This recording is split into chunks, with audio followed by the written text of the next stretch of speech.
creo que está conectando bastante gente. Sí, Si te soy sincero, es de los primeros directos que hacemos y por no decir el único o el primero que hacemos, vaya. Así que, bueno, buenas noches, tardes a todos. Creo que se está conectando bastante gente bueno, de Sudamérica también, de Argentina. Buenas tardes, noches a saludos a todos todos. y nada, bienvenidos a este, como digo, primer directo de Fish Fútbol que hacemos. En este caso tenemos un poco un invitado de honor y que para nosotros la verdad es una referencia tanto a nivel de entrenamiento como de prevención como redactación. Y voy a empezar si quieres presentándote un poco y luego ya te dejo vía libre para que te presentes tú un poco también a tu manera y empezamos un poco con una charla. Yo prefiero hacerlo un poco más charla extendida que Sí, entrevista en sí, porque tenemos la parte de entrevista digamos, en el blog y tal, que sí que es un poco más estructurada, pero la verdad es que creo que perfecto. en este tipo de formatos es más conveniente hablar un poco tal, que la gente vaya preguntando, vamos marcando también un poco las preguntas que vayan siendo interesantes. Creo que también bueno, en el aviso que habíamos hecho en Instagram, mucha gente dejó bastantes preguntas y vamos a ir tocando un poquito eso si quieres. Vale, Vale, perfecto. entonces, nada, presentando un poco a César, bueno, muchos ya los conoceréis, es CEO en Emotion, es una de las clínicas o, digamos, estudio, entrenamiento, readaptación, fisio, creo que también tenéis, ¿no? Sí, Bueno, para nosotros, o por lo menos más reconocidas de Madrid, y creo que en el sentido como trabajan, creo que es espectacular, espectacular. Y a nivel de formación, bueno, diriges un poco el máster de posgrado del Centro Universitario de La Salle de Madrid, mm, que bueno, tiene un elenco de profesores también envidiable, tanto a nivel de entrenamiento y creo que ahora mismo a nivel de formación extra después de la carrera, porque al final la carrera queda un poco, digamos, coja, sí. vaga, coja a nivel de entrenamiento personal por lo menos. Creo que vosotros englobáis muchísima materia, muchísimos ámbitos, desde diferentes puntos de vista, de diferentes profesionales realmente top en este caso. Y bueno, luego también eres formador con la NCSA, creo que también estás metido por ahí. Y bueno, también tenéis un poco uno de los máster que a mí no lo hice, pero la verdad es que viendo un poco con otra gente que sí que lo hizo y viendo un poco lo que tratáis y todo, que es el máster de biomecánica, ¿no? Sí, Un tenemos un curso. curso especialista en biomecánica y valoración funcional muy dirigido a profesionales del sector que ya están trabajando con, sobre todo con la prevención y readaptación de lesiones para entender cuáles son las bases, sobre todo a nivel biomecánico, tanto de anatomía como de fuerzas, para poder entrenar o poder trabajar con gente que en este caso necesita un desarrollo de ejercicios muy sutil y esto es lo que intentamos hacer con ese programa que se continúa con otro que es de lesiones, que es como un segundo curso, un segundo nivel. Ujú. A mí realmente me parece interesante esto porque creo que es algo que, bueno, ahora en los últimos años creo que creció un poco más, el tema de intentar de entender las diferentes activaciones musculares en diferentes ejercicios, por qué utilizar unos u otros. Yo por lo menos me metí un poco en este tema hace años ya con formaciones con Héctor García, que fue creo uno de los ¿Mm? pioneros en este, o por lo menos en traer ese tipo de formación y por lo menos trasladarlo al español. Y sus formaciones creo que en ese ámbito eran, porque ahora creo que dejó de hacerlas un poco, eran espectaculares a nivel de biomecánica, de entender un poco por qué hacer las cosas, cuándo seleccionar ejercicio, sobre todo en tema de prevención o readaptación, creo que eso es fundamental. Y creo que vosotros dais ese punto, ese ámbito de estar ahí en el detalle. Creo que lo que marca un poco la diferencia, digamos, lo que es un entrenador convencional a un entrenador, digamos, que entienda el porqué de las cosas y a la hora de transmitir, creo que ahí ese punto para mí es de los fundamentales a la hora de entender a un profesional. Y creo que vosotros dais muy bien ese punto y por lo menos mi enhorabuena por por ese proyecto que tenéis. Y bueno, nada, esa era un poco la presentación. Yo creo que está un poco más definido. Un poco la gente que te sigue ya te conoce y la que no, creo que deberíais seguirlo porque es Muchas un gracias. más por lo menos en Instagram o a la hora de transmitir información de manera clara y sencilla y importante a la hora de entender el entrenamiento. Bueno, no sé, ¿quieres añadir algo más? Un poco de lo que Pues sueles hacer. La verdad que no sé ni en cuántos proyectos estoy metido, porque también investigo con la Universidad Politécnica, en este caso en el departamento de biomecánica, y estamos intentando sacar algún paper que otro. Ahora mismo estamos intentando centrarnos justamente en la progresión de ejercicios y cómo afecta después al patrón de movimientos, ya no solo cinemática. La cinemática no es más que cómo son los ángulos de las articulaciones, sino también a nivel de patrón motor, es decir, cómo los músculos se relacionan entre sí unos con otros, porque eso nos va a decir en muchas lesiones qué tipo de problemáticas voy a tener o cómo progresar o cómo incidir más en unos músculos que en otro, que en el argot científico pues un poco le llamamos ratio, es decir, qué proporción le damos a un músculo sobre otro y un poco qué efectos tiene a largo plazo o a medio plazo. Ujú. Sí, sí, yo creo que Y es realmente interesante esa parte. pues estamos metidos en muchos de estos proyectos, trabajamos con Tecnogym, con NSCA, con ACSM, con casi todas las, en este caso, asociaciones que desarrollan el entrenamiento de manera científica aquí en España, pues intentamos tocar un poco todos los palos y también desarrollar la formación de muchos clubes de fitness que en este caso tenemos aquí en España y que creo que le hay que dar una vuelta sobre todo a este ámbito profesional que es el nuestro, el del entrenador y el del graduado en ciencias de la actividad física y el deporte. Ujú. Sí, sobre todo en el ámbito, ese lo que dices tú, un poco el posgrado después, que al final queda vienes un poco cojo de la carrera, digamos, y tienes que tirar por formaciones y hoy en día las formaciones al final es un poco lo que abundan. Y en ese sentido yo creo que tener un poco una línea de dónde ir a estudiar o, digamos, a dónde seguir formándose es fundamental.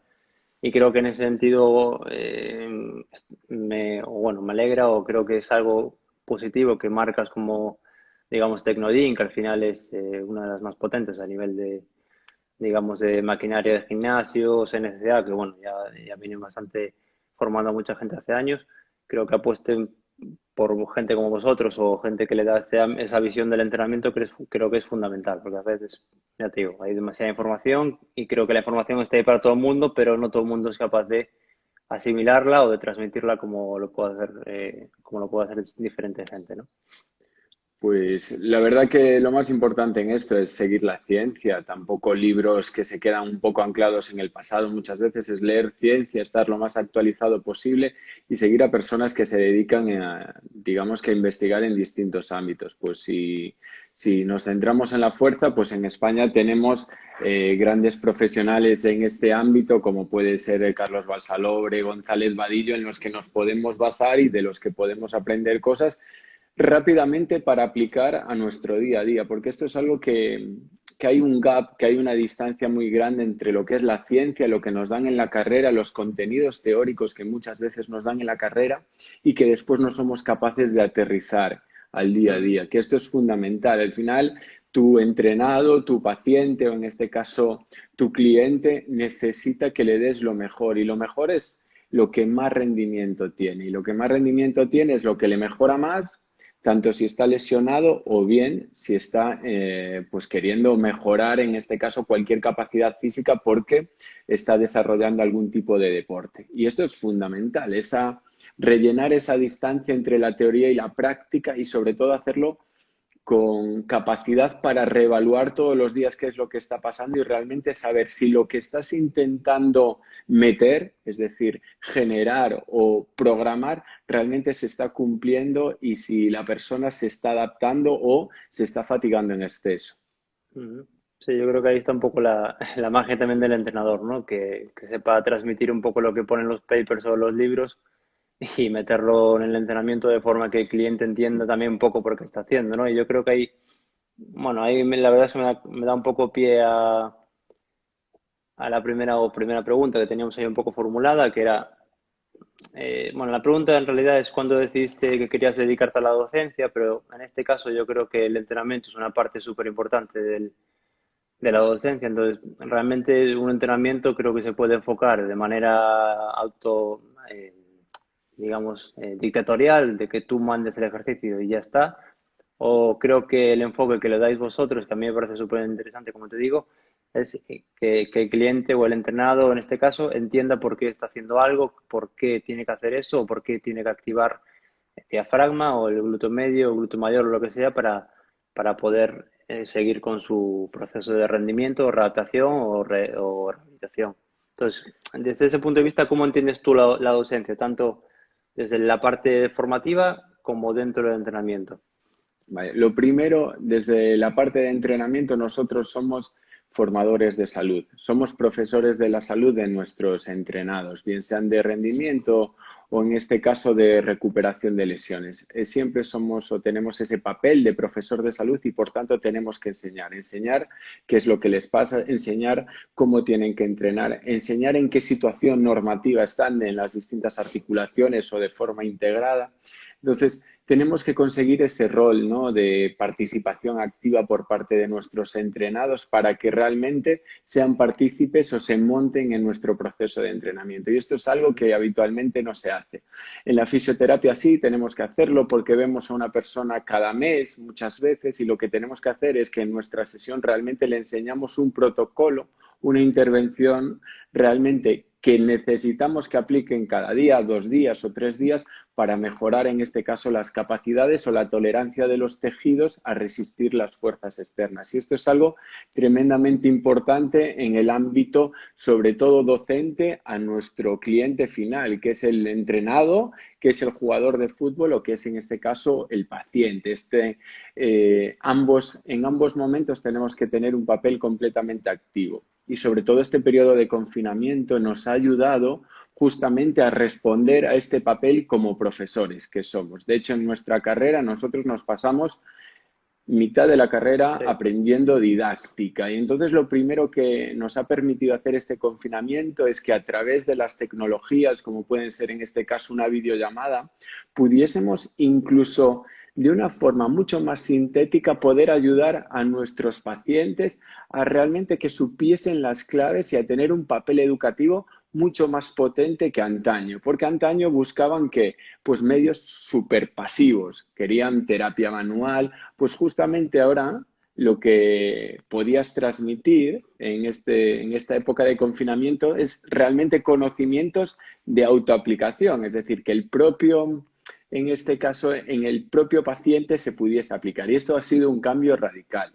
En cuanto a la docencia a profesionales, es una responsabilidad tremenda y siempre tienes dudas de si estás preparado o no estás preparado. Alguien pone su carrera profesional en tus manos y tú siempre dudas de si realmente puedes ayudarlo o no. Y para eso te tienes que preparar todos los días. Mi manera de verlo es también de educación activa. Clásicamente se daban muchas charlas magistrales, pero lo más importante no es lo que puedas saber tú.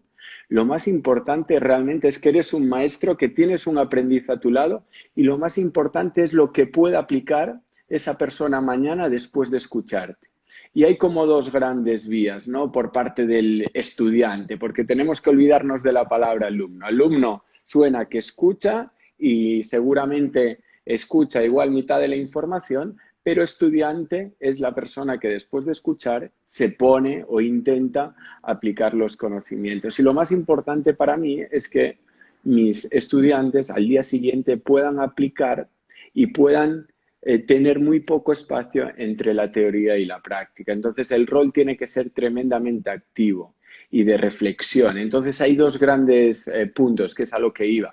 Un punto muy aplicado, muy práctico, que es, ostras, tengo que darle herramientas para que mañana puedan aplicar y soluciones de entrenamiento, de valoración, para que puedan decir, ostras, si tengo un déficit o una rigidez, en este caso en un bend knee fall out test, que es una prueba de rigidez de aductores, pues en este caso, ¿cómo puedo mejorar esa rigidez de aductores? Tengo que dar soluciones, tengo que dar ideas, pero por otro lado, debería dar sobre todo reflexiones o ideas filosóficas de qué es lo que está pasando y sobre todo dar ideas de cómo pueden llevar a cabo, en este caso, 1000 maneras de enfocar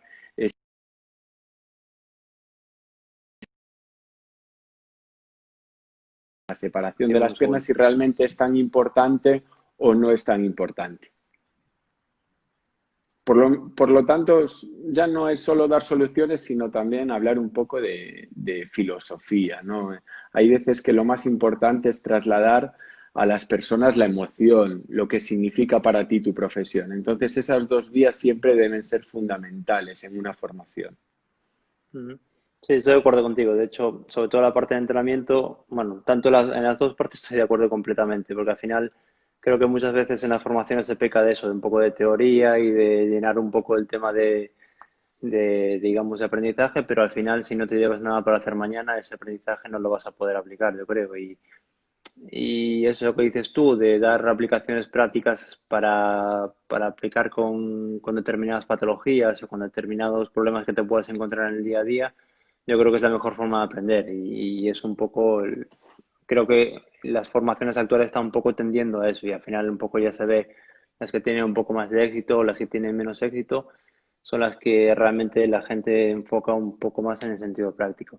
Y a nivel de entrenamiento creo que sufrimos todos un cambio bastante drástico de un día para otro a la hora de entrenar, tanto la gente que entrenaba como la gente que preparaba esos entrenamientos.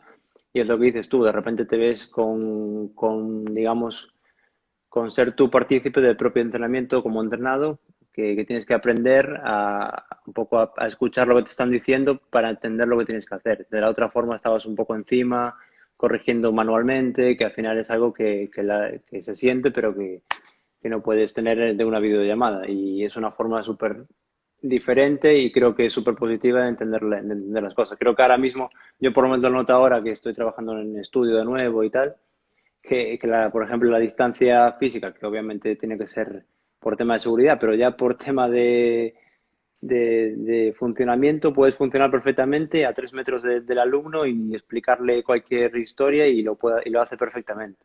Y te das cuenta que tampoco hacía falta estar muy encima para ir corrigiendo todo lo que tenías que hacer antes. Y en ese sentido creo que hubo una evolución, o yo por lo menos lo noté con la gente que entrenaba antes del confinamiento y después del confinamiento. Sobre todo la distancia y corregir verbalmente desde, ya te digo, 3 4 metros y que la corrección sea aplicada. La verdad es que me pareció algo eh, súper positivo y súper bueno en ese sentido. Sí, de hecho, ahora mismo no podríamos entrenar a ningún futbolista si no sabemos realmente aspectos tan fundamentales como cuál es su carácter de esfuerzo, por ejemplo, si estamos realizando una serie de fuerza o cuál es su RPE o qué escala de dolor tiene ante, sobre todo si hablamos con un lesionado, ante determinada fuerza y cómo es su evolución en el día a día y cómo se encuentra. Entonces, que esa parte subjetiva de entrenamiento, porque no siempre podemos cuantificar todo y a veces objetivar sin tener en cuenta la carga subjetiva y la carga interna, pues es una intelequia que nos puede llevar hacia caminos erróneos, sobre todo en control de la carga. Entonces, es fundamental poder trabajar con aspectos, como te digo, como el carácter de esfuerzo. Y para Ujú. ello necesitamos primero llevarlos al límite, que entiendan cuál es el límite, que entiendan cuál es un carácter de esfuerzo, cómo son las repeticiones en reserva, es fundamental que entiendan también qué sienten ante cada movimiento. No es lo mismo realizar el clamp, que yo veo, el clamp es el ejercicio que están Sí, tumbados de lados para hacer abducción y rotación externa. No es lo mismo hacerlo a la velocidad de la luz, que es lo que veo muchas veces en futbolistas que hacen contracciones muy rápidas, además en concéntrico. Realmente habría que pensar, estamos haciendo un clamp, que es un movimiento de abducción contra resistencia, porque habitualmente tenemos una goma entre las dos rodillas. ¿De qué me vale hacerlo muy rápido si realmente lo que estoy intentando trabajar es un músculo que prioritariamente tiene fibras lentas? Bueno, ujú. habría que ver si primero quiero trabajar las fibras más lentas, más rápidas de ese músculo, pero ¿qué objetivo tiene trabajarlo rápido si lo que es fundamental para el futbolista es controlar el valgo dinámico en excéntrico? Entonces, ¿qué sentido tiene ver a futbolistas trabajando a máxima velocidad este tipo de ejercicios que nada tienen que ver con la práctica deportiva, que son claramente analíticos, que son sacados de contexto para mejorar la función de un músculo determinado? Y justamente un músculo que tiene fibras lentas tiene que trabajar con un tiempo dado. No vale que trabaje un segundo y que después se suelde. Y ya no solo esto, es decir, que veo cosas muy locas en este ámbito porque realmente los futbolistas estás trabajando con 20 o con 5 y que realmente no son conscientes. He visto muchos clams donde seguramente el ratio de activación es muy favorable a músculos flexores que ya están muy sobresolicitados, como puede ser el tensor de la fascia lata, porque la pelvis se mueve y porque no le hemos enseñado en su momento con un stabilizer a todos 10 minutos en el calentamiento lo que es mantener la estabilidad lumbopélvica en el plano frontal y en el plano horizontal. Y esto es algo que, porque no dominamos las bases y porque el mundo del fútbol en general y en concreto pues tiene como mucha inercia. Es decir, la inercia es como el peso y el peso es que se ha trabajado así, donde el futbolista muchas veces no se le puede, digamos, que enseñar. Y eso es una de las problemáticas que veo. Por eso es tan importante el rol y engañar, digamos, que a nuestros futbolistas para que les pique la curiosidad y entiendan que el glúteo mayor no se puede trabajar 3 días a la semana, 12 series al límite, al fallo. Y he visto readaptadores de primera división que hacen esto. ¿Cómo puedes fatigar tanto un músculo 12 series al fallo? Ni siquiera un culturista haría esto o ni siquiera una fitness girl, en este caso, estaría trabajando a esta intensidad de carga. Entonces, creo que nos falla esa visión holística, en este caso, de múltiples disciplinas, en este caso fisiológicas, de cómo es el entrenamiento en fitness fatiga, pero también de la activación muscular y de control, en este caso de la estabilidad lumbopélvica, del control del cuerpo, de la salida muscular, que es lo que estábamos hablando, de qué fuerzas entran y qué músculos son los que generan esas fuerzas. Esto sería fundamental entenderlo en todo momento.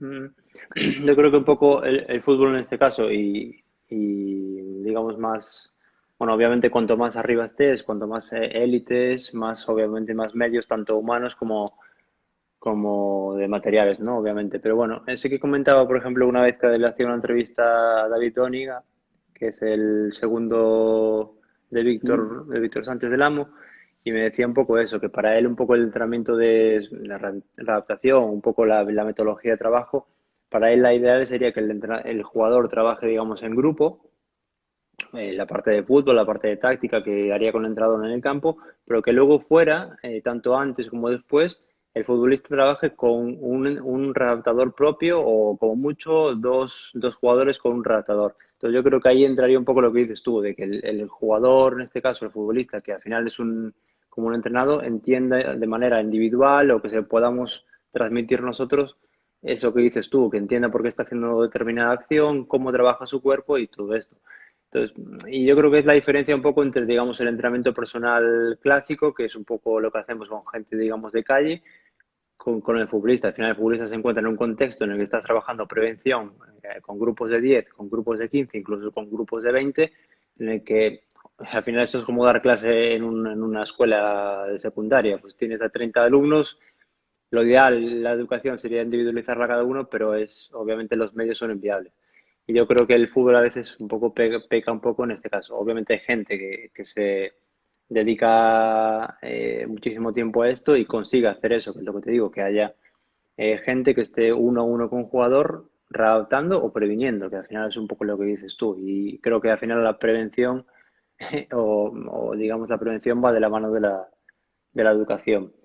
Y sí que te quería preguntar un poco eso, lo que dices tú, porque creo que, bueno, en Emotion habéis desarrollado así un poco una metodología más, o digamos, propia, que habéis creado un poco vosotros.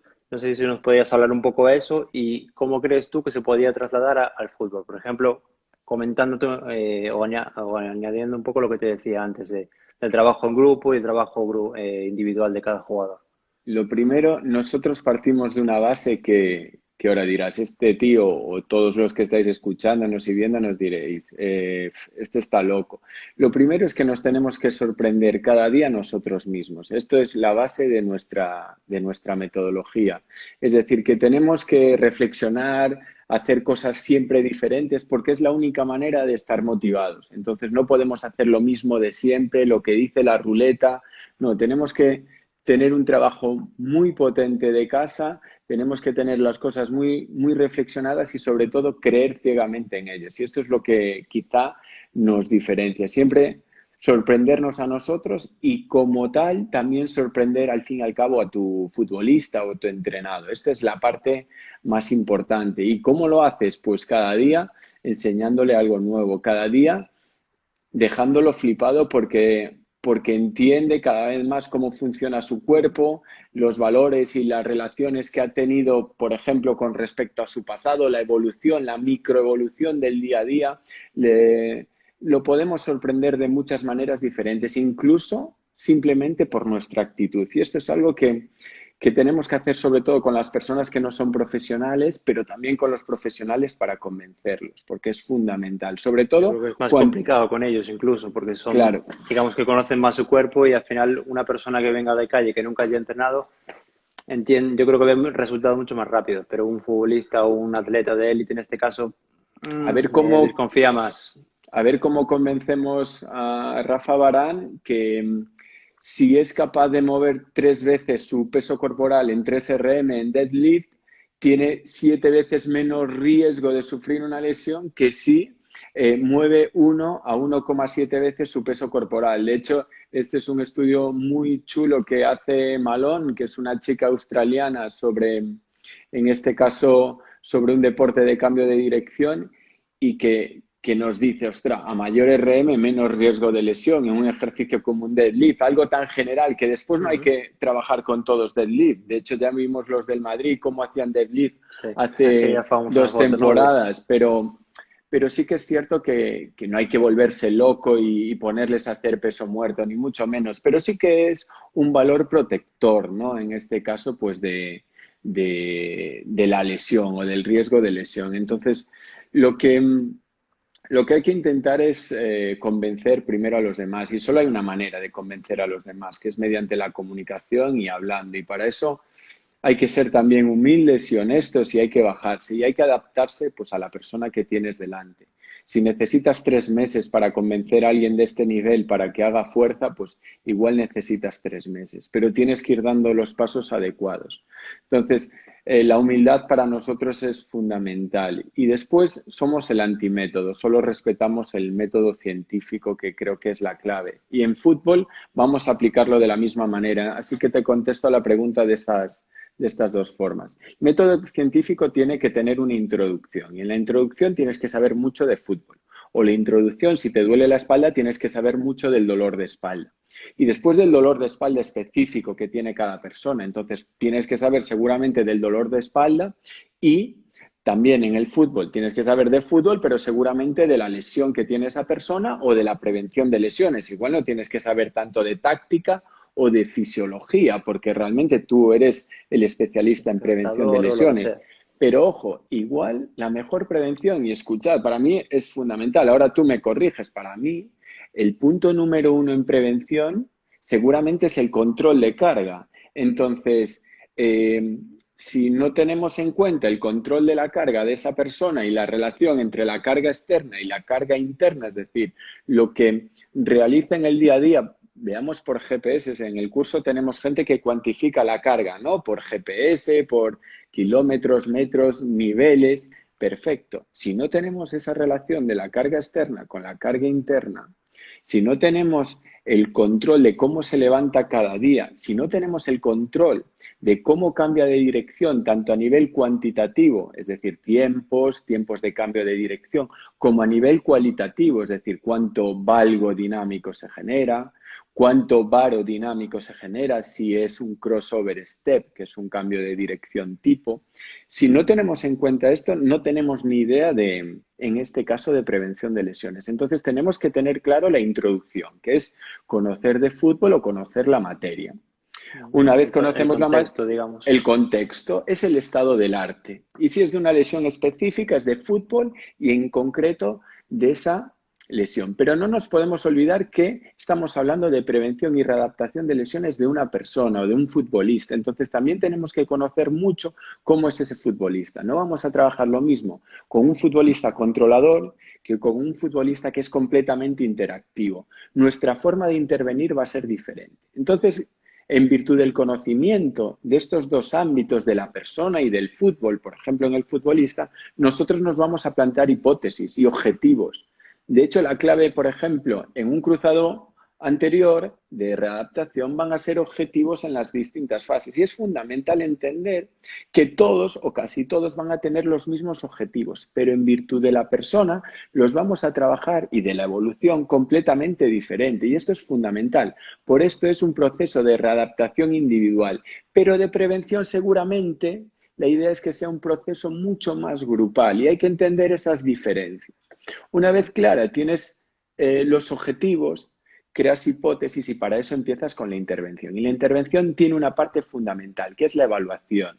Una evaluación diaria, porque cada ejercicio, por ejemplo, un cambio de dirección, es la mejor manera de conocer cómo está el futbolista. Incluso a día de hoy, a nivel científico, se está evaluando cómo en un squeeze de aductores, es decir, apretar con los aductores, por ejemplo, un esfingomanómetro, cómo el jugador va, en este caso, fatigándose o no. Es decir, que podemos tener pruebas de todo tipo y evoluciones de todo tipo, tanto cualitativas como cuantitativas.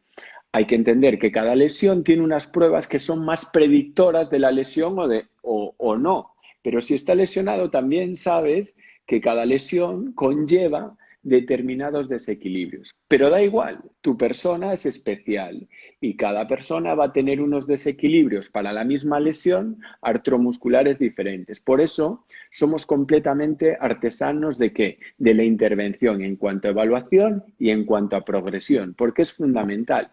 Pero sí que tienes que tener claro, que ya lo has dejado definido, cuáles son los objetivos y a dónde quieres llegar. Por ejemplo, en un cruzado es fácil. Lo que se plantea en la literatura es asimetrías, es fuerza, 1,5 veces tu peso corporal en una prensa de piernas. Pues lo puedes llevar a ese objetivo. Y lo más importante que tiene el método científico es ver los resultados de cada día y ver realmente si lo estás haciendo bien o si no lo estás haciendo mal, o si no lo estás haciendo bien. Y eso es lo que hace nuestra metodología, intentar siempre discutir cómo puedo hacer las cosas de una mejor manera o de manera más eficiente. Y esto es fundamental. No puedes tener métodos. No puedes optar por el Pilates para el dolor de espalda. No puedes optar por el Mackenzie para el dolor de espalda. No puedes optar por el Randall Cooper para el cruzado anterior. No, es el método tuyo de cada persona adaptado a cada contexto y a cada situación. No es lo mismo un equipo que entrena 5 días y puede estar contigo 5 días el jugador, que un equipo que lo puedes ver 2 o 3 veces a la semana. Esto es fundamental, o que tienes 10 minutos para verlo. Sí, sí, yo creo que es un poco al final depende de lo que dices tú, lo que acabas de decir ahora de ser artesanos de cada persona, al final es que te encuentras con un caso diferente todos los días y yo creo que en ese caso el tema de, a ver, bueno, yo creo que la gente, o por lo menos los preparadores físicos que trabajan muchas veces lo comento con Gaby, que es, se lo digo siempre, que es el background de haber trabajado o si tú has tenido una experiencia de trabajar mucho tiempo, por ejemplo, con gente de la calle, que en entrenamiento personal, que al final te encuentras con una variedad de patologías, con una variedad de casos diferentes. Eso mismo luego te da una visión creo que muy diferente a la hora de trabajar con futbolistas. Porque generalmente yo creo que pecamos mucho, tanto de preparadores físicos como redactadores o lo que sea, que el futbolista es siempre el mismo patrón, del mismo patrón de, digamos, de movimiento, como el mismo patrón de lesiones, o el cruzado, el tobillo, la pubalgia, pero dentro de ese espectro yo creo que cada uno es único y en el entrenamiento personal, por ejemplo, creo que pasa mucho que al final el dolor de espalda, dentro del dolor de espalda, lo que es dolor lumbar, por ejemplo, tienes un mogollón de posibilidades porque puede ser dolor de una vértebra, puede ser dolor de dos, puede ser Y muchísimas cosas. Mati, Y perdona claro, que te corte, es decir, hay gente que tiene dolor, vamos a pensar en la cadera, que tiene un nivel de control motor, es decir, de aprendizaje motor muy bajo, es decir, su capacidad técnica es muy bajo, mejor dicho, que así me expreso mejor, y otra persona que cuando tú le das las órdenes, las entiende a la primera y es capaz el primer día de sacar el movimiento que quieres, a la velocidad que quieres y que en 2 días, digamos que has conseguido lo que con la otra persona haciendo lo mismo pues tardas un mes. Y es fundamental entender que algo tan simple como el bagaje motor, pues Es va fundamental. a modificar realmente el resultado y cómo es el proceso en este caso de readaptación. Ujú. Y hablando así un poco, digamos, más del concepto de futbolista como persona que se mueve dentro de un campo de fútbol, que al final Sí, obviamente es diferente a tal, ¿qué patrones ves en futbolistas lesionados generalmente que llegan a las clínicas o que has trabajado tú? ¿O qué tipo de lesiones son las más comunes? Obviamente englobando lo que te decía antes un poco. vale. Es importante entender que habitualmente los que nos vienen a nosotros suelen ser por lesiones típicas que son musculares, tanto en la clínica de fisioterapia como en entrenamiento personal.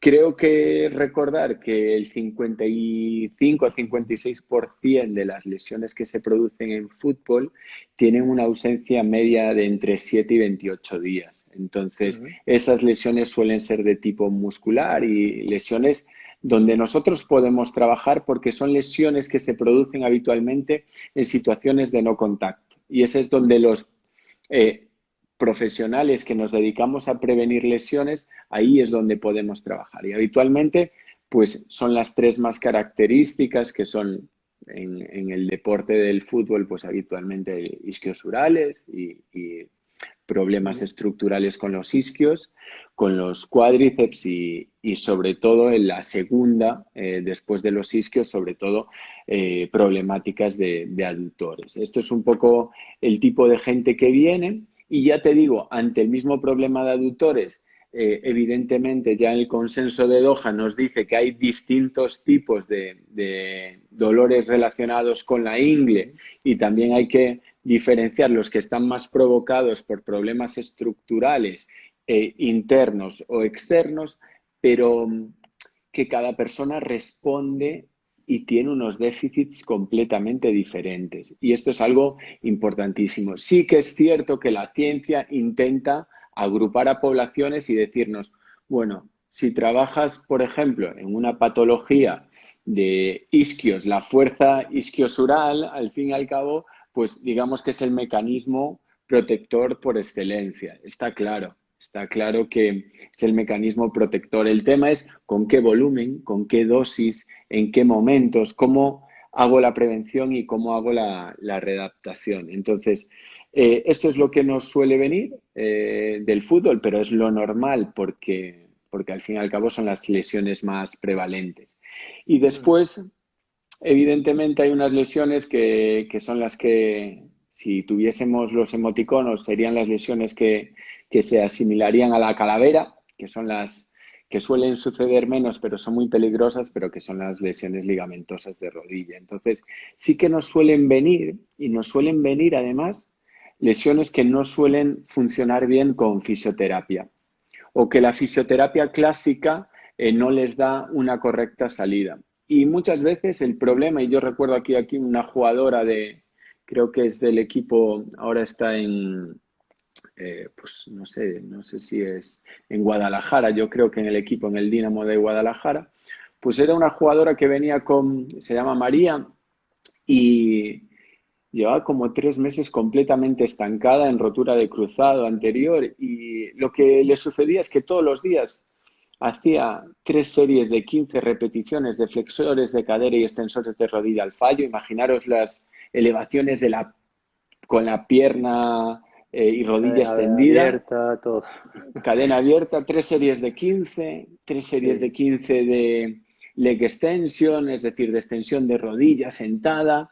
Es decir, todos los días hacía un proceso de desarrollo de fuerza cuando desde hace muchos años en el ámbito del entrenamiento para mejorar la fuerza no vamos al fallo. Sobre todo, lo que hacemos es preguntarle al sujeto cómo te encuentras ante la misma carga y ante las mismas repeticiones con respecto al día anterior donde has entrenado. Algo tan simple como eso nos da tanta información y muchas veces los fallos que nosotros encontramos pues son estos, es decir, son de no dominar de manera holística a la persona, a nivel psicológico, a nivel de carga de entrenamiento o entendemos que a nivel biomecánico. Si no, no se harían solo, hay mucha gente que solo hace nórdicos como prevención de lesiones Y evidentemente, ¿qué pasa con la extensión de cadera? Ya no solo protagonizada por los isquios, sino también protagonizada por los glúteos. Y esto es algo que tenemos que reflexionar. ¿Cómo vamos a trabajar solo flexión de rodilla? ¿Por qué no trabajamos también la extensión de cadera como mínimo? ¿Y por qué no vamos a ver mucho más allá que cómo hace esa persona?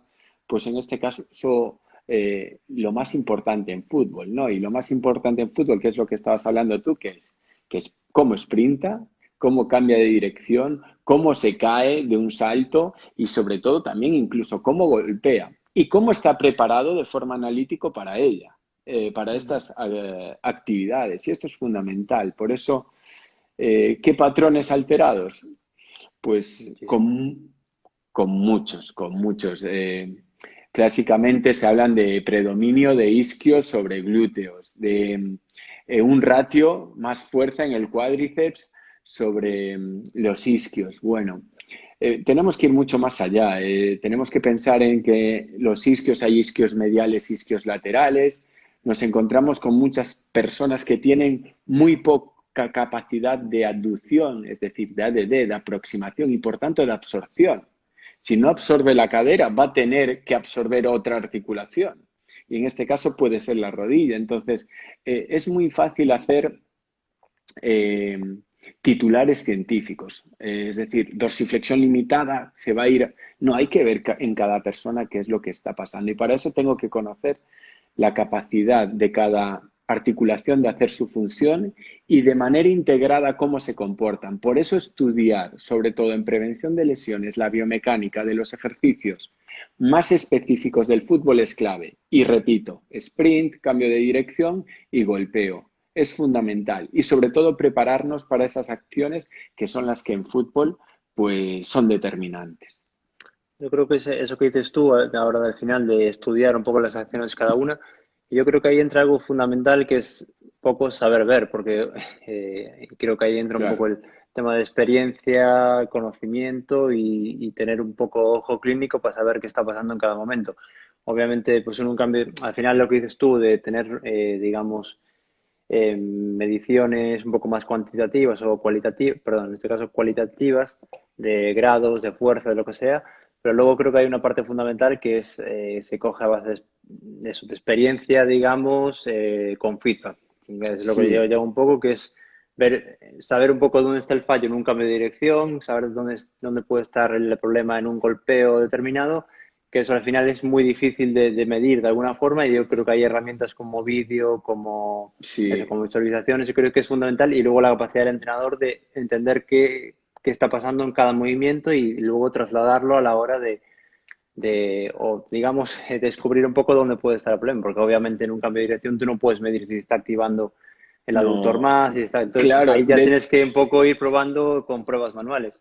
de Y hecho, justamente es lo que dices. Es decir, cuando hablamos de readaptación de lesiones, nos centramos mucho en lo analítico. Es decir, ya se ha lesionado, entonces voy a ver cómo funciona cada una de las partes y claro, por qué ha sido. Porque en prevención de lesiones muchas veces no tengo el tiempo o la capacidad. Hay en equipos que sí, evidentemente. Pero yo aquí recuerdo a una de las mejores preparadoras y profesoras de España del entrenamiento y la mujer, que es Blanca Romero, y aquí si nos ve en algún momento le mandamos un saludo, ujú, pues ella simplemente graba a sus chicas haciendo cambios de dirección en torno a 4 metros por segundo y ve con un programa como puede ser en este caso Kinovea, cómo son capaces de controlar el valgo. O, por ejemplo, en una caída, ¿no? Aún son capaces de controlar como eso, grabándolas desde atrás y cómo son capaces de en una prueba como puede ser un squat overhead con una pica, ¿qué capacidad de estabilización tienen? Es decir, si en un squat overhead no son capaces de mantener la triple alineación, cuando le metamos más fuerza, se van a ir a la mierda. Y esto es algo ujú. fundamental de entender. Entonces, hay veces que nos centramos en evaluar cosas muy complejas y hay veces que tampoco se necesita saber los ángulos. De hecho, hay un estudio, creo que es de 2011, de Kate Crossley, donde a una velocidad de 2 segundos de bajada, 2 de subida, se analiza a nivel cualitativo el single leg squat. Entonces, todos los que nos estáis viendo, ese estudio es fenomenal para decir, ostras, sé lo que es hacerlo bien, sé lo que es compensar con un deslizamiento de la pelvis, con un movimiento en rotación, porque eso me va a dar indicaciones de cuánto o de cuán débiles son los abductores de cadera, muy importantes a la hora de estabilizar tanto el fémur como la pelvis. Entonces, ya empieza a ver, y Kate Crossley, pues el que no la conozca, en este caso tiene que investigar mucho sobre ella porque es buenísima en rodilla y sobre todo en deportes Ujú. colectivos, pero es la manera de empezar a trabajar el ojo. Por eso todo lo que te dije al principio, es fundamental que vuelva de alguna manera. Yo no sé qué es lo que está pasando en el mundo del fútbol. Hace poco con Tecnogym tuve la suerte de ir al Atlético de Madrid y ver un poco cómo estaban funcionando, pero es fundamental que los preparadores físicos y readaptadores que llevan más tiempo enseñen a los aprendices y enseñen justamente eso, a enseñar y a saber hacer, a saber ver, perdón, y a saber hacer. Sí, yo creo que es fundamental. Me quedó una duda antes, que un poco era lo que comentabas. ¿Notáis en los últimos años que, por ejemplo, desde vuestro punto de vista, que al final trabajáis en un estudio, que ha crecido un poco el número de gente, sobre todo deportistas, o en este caso futbolistas, que hacen un poco la parte de readaptación, vuelta a la competición con estudios, o en este caso después de la fisio? Porque sí que es verdad que Me antes... sorprende, sí, me sorprende que lo preguntes, pero por lo que conozco un poco por allegados y la respuesta es sí. Y a veces y no sé si se puede decir muy en alto y lo voy a decir bajito, es decir, muchas veces tampoco puedes hablar mucho con tu fisioterapeuta del equipo, con tu preparador, porque si le dices que estás algo tocado, que tienes dolor al hacer un squeeze test, pues igual juegas menos o igual te descartan. Entonces, siempre este tipo de conflictos existen. Entonces, lo mejor es, vale, cojo un especialista que a veces no es tan especialista de fuera y me lleva digamos que toda esta parte de readaptación y prevención de lesiones o habitualmente lo que más veo sobre todo es incluso la mejora del rendimiento, porque a veces la prevención de lesiones pasa Sí. por ese nivel, ¿no? Ujú. Por mejorar el rendimiento en determinados ángulos, en determinadas articulaciones o incluso en niveles de fuerza. Entonces, cada vez más entiendo y veo de hecho, nosotros sobre todo tenemos a chicas. Las chicas entrenan alucinante, es decir, no tienen tantos medios, pero en la Liga Iberdrola nosotros tenemos, por ejemplo, Anita, que es Anita Luján, que es jugadora de la selección de fútbol sala, o en este caso Cristina Uñón, que está en la Liga Iberdrola, que trabaja con nosotros, sobre todo en el día a día controlan muchas más variables que los futbolistas, que conozco yo chicos, es decir, desde índices de fatiga, desde velocidad de movimientos globales, desde calidad del movimiento ante cambios de dirección, que controlan muchas más cosas, incluso ellas muchas veces quieren aprender más que en este caso los hombres. Y realmente lo que tú dices, cada vez más nos vienen deportistas de alto nivel para dar un paso más a su Ujú. trabajo. De hecho, yo quiero recordar siempre aquí a Aris Saduric, que es el típico futbolista que a partir de los 30 años fue cuando empezó a meter goles. Entonces, el futbolista debería pensar en esto, es decir, tiene que progresar. Tuve la suerte de coincidir hace mucho, cuando empezaba Lucas Vázquez con 14 años, y era una persona que realmente se comía. Recuerdo hacer un test, un yo-yo test, en este caso en asfalto, con botas de fútbol, porque no tenía zapatillas. Era un motivado y eso, y era Es una muy típico persona, de pretemporada. sí, alucinante. Y esto es fundamental, que entiendan los futbolistas que tienen que seguir desarrollando y aprendiendo. Sí, yo creo que es un poco digamos, la vida que hay ahora. Hasta hace, es que tampoco hace mucho, hace 10 años los futbolistas se retiraban con 31, 32, 33 incluso, Mm. y ahora estamos viendo que la tendencia es hacia mucho más, hacia una edad mucho más avanzada. Yo creo que gran parte de esto es, digamos, el cuidado que se está teniendo ahora más en eso. Temas de prevención, creo que las readaptaciones son mucho mejores que hace años, Es hay mucho más alucinante. control. Y yo creo que pasa por ahí. Antes te lesionabas un cruzado o eras un fenómeno como Ronaldo y seguías adelante o estabas ya, se te acababa tu carrera deportiva. Hoy en día, pues digamos que con los medios humanos de conocimiento y todo que hay, creo que es fundamental. Y creo que esa parte de readaptación creció muchísimo, y ya te digo, tanto a nivel de élite, pero también como a nivel de amateur, del futbolista que juega en su equipo en tercera regional, en segunda, en primera regional, y acaba el aficio y te va a un entrenador, a un redactor a seguir redactándose. Eso hace 10 años creo que era impensable y es Nosotros fundamental eso. tenemos como 5 a 10 jugadores, nosotros somos 10 en el equipo, tengo un equipo de 10 personas, es una gran suerte, dos fisioterapeutas, dos estudiantes de fisioterapia y que son a la vez licenciados y 8 licenciados en ciencias de la actividad física y llevamos en torno a 5 o 10 jugadores de tercera regional Sí, que sí. han tenido lesiones y que quieren mejorar tanto su rendimiento o readaptarse. Y es alucinante sobre todo la concienciación que hay y al final pues supongo que es porque tienes éxito y eres más efectivo y te sientes mejor. Y también ahora hay mucha gente que es capaz de transmitirlo y eso es una gran suerte. Y la verdad que los resultados con esas personas es alucinante. Empiezan a entender cosas que antes no entenderían nunca. Y muchos de nuestros entrenados pacientes incluso son licenciados tanto en fisioterapia Sí, como en deporte. sí, sí. Sí, suele pasar eso. A mí, a mí no me pasó, pero conozco, o sea, compañeros de promoción que están entrenando a propios, digamos, a propios compañeros porque, bueno, se dedican a la docencia, lo que sea, pero están en ese ámbito. Creo que nos quedan unos 8 minutos. Te hago una pregunta más y ¿Vale? vamos un poco con preguntas que tenga Las la que gente. quieras. A mí sí que es una parte que, bueno, a nosotros sí que es una parte que nos interesa bastante porque al final creo que, mm, bueno, eso es un poco ambigua, que es un poco la relacionada con los libros o qué 3 libros recomendarías a las personas que nos están viendo ahora mismo. Y Me creo la que no hace falta que preparé. sea que Me te la preparaste, preparé ¿no? mucho de casa, en casa, sí. Pues si nos puedes decir 3 o más libros que consideres tú, tanto a nivel deportivo como a nivel ya solo cultural, que nos puedan un poco ayudar a entender un poco el entrenamiento, o en este caso el trabajo con futbolistas.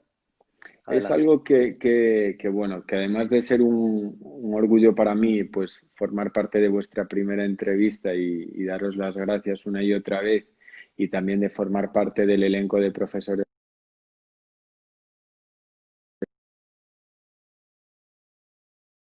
Te has parado, no pasa nada, que tenéis un poco una idea mucho más holística. Me gusta que hagas esa pregunta y sobre todo que para las personas que nos ven, que están leyendo a gente que no solo sabe de fútbol y de entrenamiento, que sabe de mucho más y que es realmente lo importante en esto. Personas que realmente tienen digamos que un cariño especial por lo que es la cultura y lo que es, en este caso, pues lo que es pues el conocimiento. Y esto es fundamental. Pues Entonces, gracias por esa parte. sí, es muy importante y sobre todo los libros. Los libros, al fin y al cabo, suelen ser las experiencias. Ahora no, porque ha cambiado mucho por el tema del marketing, pero suelen ser las experiencias de vida de las personas. Entonces, yo os tengo que contar mis experiencias de vida y cuáles han sido los que más me han marcado. Yo creo que tenemos que poner a Kapanji con el libro de fisiología articular, que es conocer las bases Ujú. y de una manera muy sencilla y muy difícil a veces a nivel geométrico, matemático, físico, de cómo funciona el cuerpo humano, con intentando poner paradigmas y ejemplos de cómo se mueve las distintas articulaciones y qué función tienen los ligamentos. Yo creo que es clave para cualquier, en este caso, entrenador. Después creo que hay un libro para la rehabilitación deportiva que son los fundamentos. La clave es dominar las bases de casi todo, es decir, de la fisiología, de la mecánica, de las fuerzas externas en este caso, del rendimiento, ¿no? Que al final es fisiología pura y dura. Pues el libro de Donald Newman, que es Fundamentos de la Rehabilitación Deportiva. Y después hay otro libro que es el libro de la vida. Y es el libro de los ojos, el libro de compartir experiencias, el libro de pedir favores para que te expliquen, el libro de la comunicación. Y relacionado con el libro de la vida, mi libro de la vida fue cuando yo empecé en esto y sobre todo en el entrenamiento personal, apenas había publicaciones de entrenamiento personal y apenas había libros. Entonces lo que empecé a hacer es leer papers. Y era una pena porque antes no había divulgadores. Ahora mismo puedo ver y leer blogs como el vuestro y aprender de fútbol. Puedo leer y aplicar mucho con las aplicaciones de Carlos Balsalobre, que tengo la suerte a veces de colaborar con él. Pero nosotros tuvimos que leer mucho de ciencia para aprender y para aprender justamente estos pequeños detalles, ¿no? De cómo poner una pierna en rotación interna para activar más el glúteo medio que el TFL. Entonces, esto en los libros habitualmente no viene y por tanto la única manera de estar actualizado es leer ciencia. Y ahora mismo lo tenemos muy fácil con sci.hub. Sí, Podemos piratear y esto es perfecto porque la ciencia tendría que estar al servicio de todos.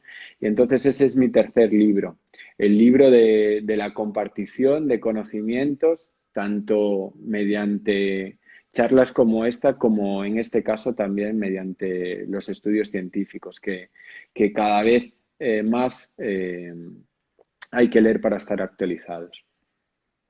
sí, sí, yo creo que al final es la base de todo, digamos, por lo menos para la parte de readaptación y preparación. Digamos que la anatomía, al final, si entiendes tu cuerpo, entiendes cómo funciona el cuerpo, entiendes el 80% de lo que es el entrenamiento. A partir de ahí, pues entran muchas variables, yo creo, que es lo que dices tú, mantenerte actualizado de eso, de estudios a base de... Y luego creo que hay una parte fundamental que es el otro 30%, que es la magia del entrenamiento, que es el feeling con el entrenado, Sí, que eso creo que lo sabes tú es un arte. de Esto sobra. es un Es un arte arte y... de conseguir que la otra persona primero aplique lo que tú has estudiado y has trabajado tanto y después ver realmente si tiene éxito o no y si no puedes reconducirlo. De hecho, nuestra situación es muy compleja, la de los entrenadores que cobramos 200 euros al mes por verte una vez a la semana, pues es compleja porque tenemos una evaluación cada día que vienen. Entonces, como no lo demuestres con conocimientos, tú no eres de la plantilla y no sales gratis cada día. Por eso que es muy importante la capacidad y la potencia que ofrezcas cada día y cómo te muestres a tu entrenado. Es un maldito arte nuestra profesión. Ujú. Pues sí, es que creo que nos queda dos Sí, minutos y creo que voy a aprovechar para agradecerte un poco esto. Bueno, los que nos estáis viendo, César está en nuestro curso de entrenamiento que lanzamos el próximo lunes, que empieza Ángela Ceña, también otro, otro top de entrenamiento. Y bueno, vamos a hablar un poco de esto, pero digamos más enfocado a prevención y readaptación de manera más, digamos, docente o didáctica, ¿no? Digamos, en ese sentido. Así que nada, Fer, te agradezco enormemente tu tiempo para esta charla. La verdad es que yo he aprendido en una hora muchísimo más de lo que había aprendido esta semana leyendo un par de cosas que estaba leyendo, pero sobre todo a nivel de metodología, me quedó muy claro el tema de lo que dices tú, de bajarse un poco a la humildad del entrenar, ser humildes para bajarse un poco al entrenado y entender desde dónde parte cada uno. Creo que es uno de los puntos que resalto y que creo que es fundamental para cualquier entrenador o cualquier profesional que se dedica a cualquier actividad que esté relacionado trabajando con otra persona. Así que nada, vamos a terminar aquí, que creo que es una hora ya y creo que se va a sí, cortar dentro de poco. Y muchas pues gracias, nos vemos dentro de nada porque creo que la semana que viene o la siguiente ya empezamos con el la curso siguiente. y nos toca contigo. Y nada, muchísimas gracias a todos los que os habéis conectado. Ha sido un Muchas placer, creo que fue gracias. bastante bien para ser la primera y nada, un placer.